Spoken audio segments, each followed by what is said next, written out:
Mithila Darbhanga channel के subscribe करो और बेल आइकन के ज़रूर दबाओ। हमने जियब बिनु राम जननी है, हमने जियब बिनु राम, हमने जियब बिनु राम जननी है, हमने जियब बिनु राम। राम लखन सीता बन के गवन कल, राम लखन सीता बन के गवन कल, निपतित जल निज धाम जननी है, हमने जियब बिनु राम।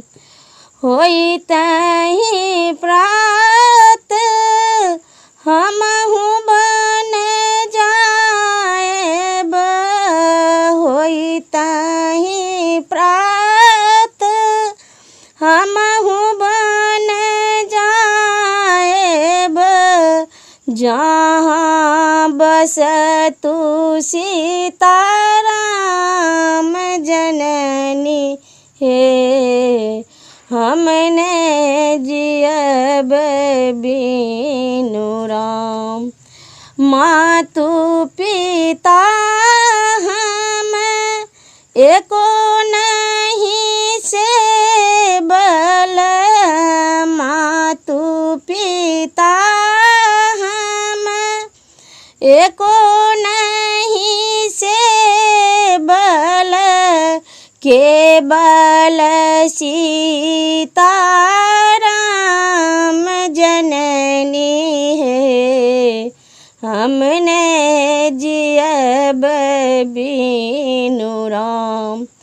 कपटी कुटिल बसु जाहि नगर में, कपटी कुटिल बसु जाहि नगर में, आगी लगाबू ओहि ठाम जननी है, हमने जियब बिनु राम।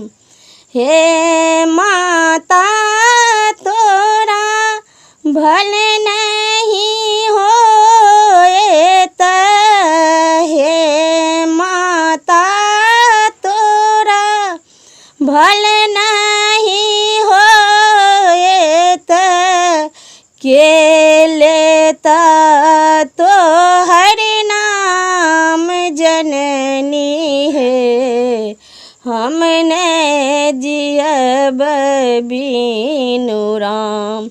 तुलसीदास प्रभु तुम्हारे दरस के, तुलसीदास प्रभु तुम्हारे दरस के, अब जीवन कौन काम जननी है, हमने जियब बिनु राम।